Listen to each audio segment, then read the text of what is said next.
Assalamualaikum warahmatullahi wabarakatuh. Perkenalkan, nama saya Yati. Saya akan mempresentasikan mengenai tugas perekonomian Indonesia tentang analisis investasi di sektor ekonomi digital Indonesia. Sebelumnya terima kasih kepada Bapak Octavian Cahyadi Halim yang telah memberikan kesempatan kepada saya untuk mempresentasikan tugas saya. Oke, langsung aja. Yang pertama, latar belakangnya, kenapa saya memilih di sektor ekonomi digital. Investasi merupakan salah satu cara untuk mendapatkan keuntungan dalam rentang waktu tertentu dengan menanamkan modal dalam bentuk uang atau aset lainnya. Dalam 5 tahun terakhir, beberapa sektor yang menarik minat investor adalah energi terbarukan, ekonomi digital, infrastruktur, manufaktur, dan manajemen kesehatan. Nah, selain itu, emas, properti, deposito, saham, dan obligasi juga menjadi pilihan investasi yang populer.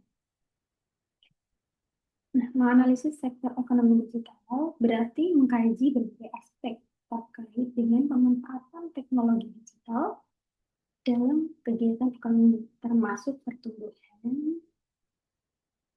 pertumbuhan, potensi, tantangan, dan dampaknya. Ini melibatkan pemahaman tentang bagaimana teknologi digital mengubah cara produksi, distribusi, dan konsumsi barang jasa, serta dampaknya terhadap pertumbuhan ekonomi, lapangan kerja, inklusi keuangan, ekonomi digital. Ekonomi digital mengacu pada penggunaan teknologi digital sebagai elemen kunci dalam berbagai aktivitas ekonomi, termasuk e-commerce, perbankan digital, transportasi online, dan lain-lain. Selanjutnya,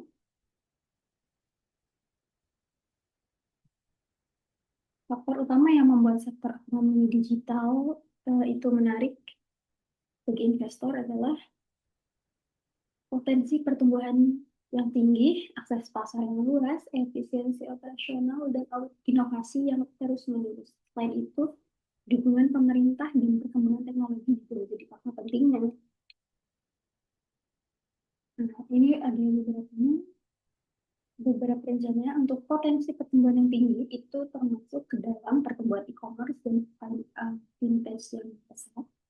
Yang kedua, adopsi teknologi yang meningkat, peluang pasar yang luas, inovasi terus-menerus. Dan yang kedua, ada efisiensi dan produktivitas. Itu termasuknya di dalamnya ada proses bisnis yang lebih efisien, akses inovasi, akses informasi yang mudah, biaya operasional yang lebih rendah. Dan yang ketiga, ada dukungan pemerintah. Itu meliputi kebijakan pro-digital, penyediaan infrastruktur. Terus yang selanjutnya ada peningkatan literasi digital. Itu meliputi masyarakat yang semakin melek digital. Kan sudah banyak ya. Terus perubahan budaya, terus selanjutnya keamanan dan privasi, itu sistem keamanan yang terjamin perlindungan data pribadi. Pemerintah Indonesia memberikan berbagai dukungan kebijakan untuk menarik investor di sektor ekonomi digital. Dengan ini mencakup penyediaan infrastruktur digital yang tinggi, regulasi yang mendukung, insentif fiskal, dan pengembangan sumber daya manusia di bidang digital. Selain itu, pemerintah juga fokus pada peningkatan literasi digital masyarakat dan UMKM untuk mendorong pertumbuhan ekonomi digital yang berkelanjutan. Ini untuk dukungan kebijakan pemerintah terhadap investor dalam sektor ekonomi digital.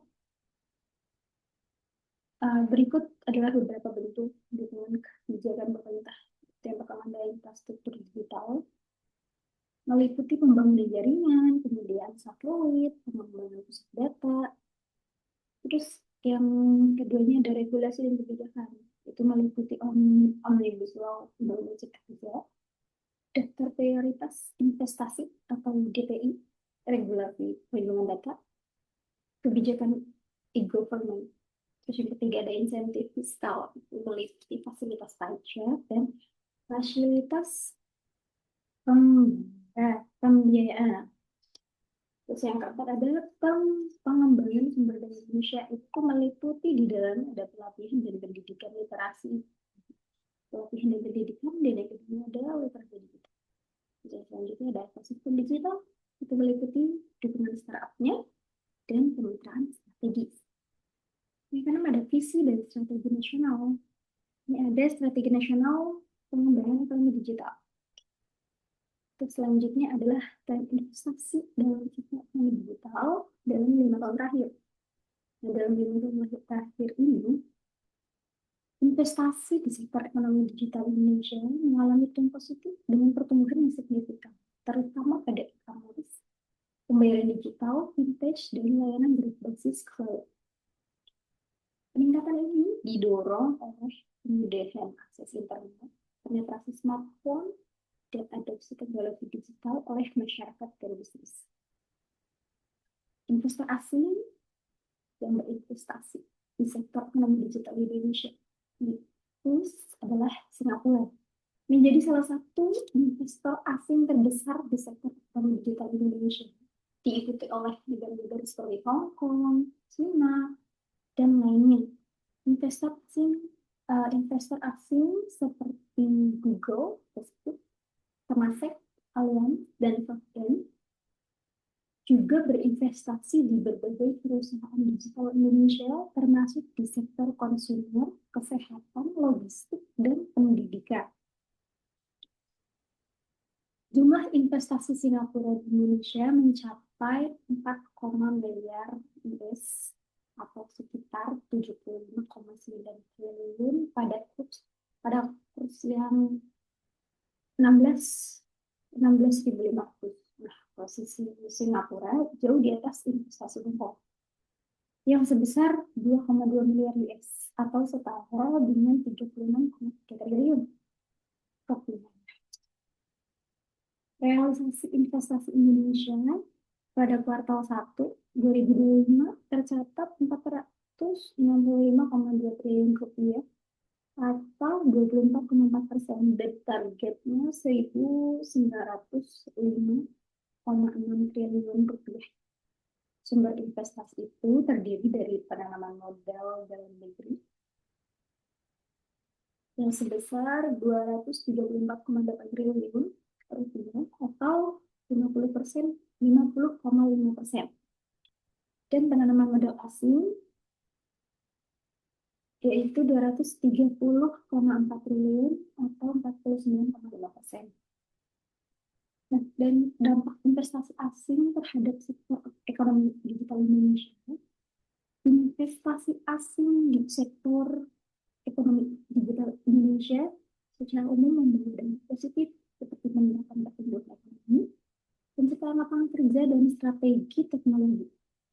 Namun, juga terdapat tantangan seperti potensi ketimpangan, ketergantungan pada modal asing, dan persaingan bagi perusahaan lokal.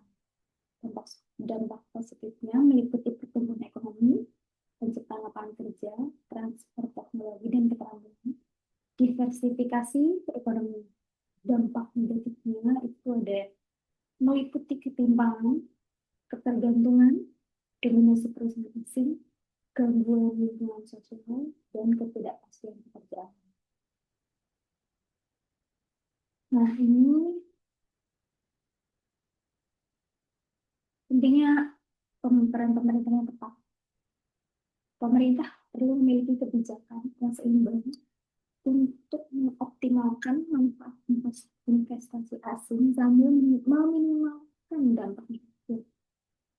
Kebijakan ini harus mencakup yang pertama, ada regulasi yang jelas dan tegas untuk melindungi kepentingan nasional. Yang kedua, ada perlindungan terhadap lingkungan dan hak tenaga kerja. Yang ketiga ada peningkatan kualitas sumber daya manusia melalui pendidikan dan pelatihan akademik. Dan yang keempat, ada pemberian insentif bagi perusahaan lokal untuk berinovasi dan bersaing. Yang kelima, ada pengawasan yang ketat terhadap dampak investasi asing terhadap lingkungan sosial. Nah, dengan pendekatan yang tepat, investasi asing dapat menjadi pendorong pertumbuhan ekonomi yang berkelanjutan dan inklusif di Indonesia, karena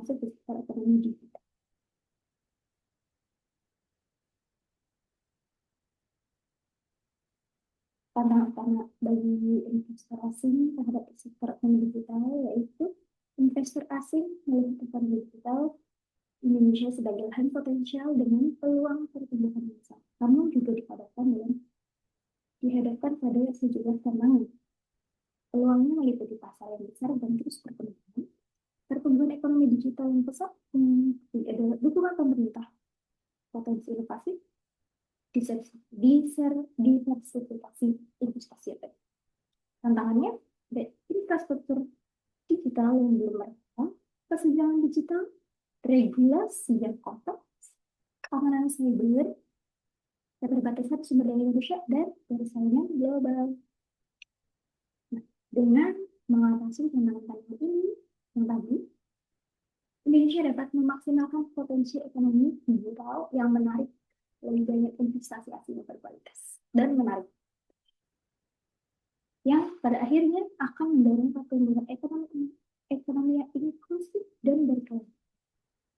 Oke, sekian penjelasan mengenai analisis mengenai sektor ekonomi digital Indonesia. Oke. Mohon maaf jika ada kesalahan. Terima kasih.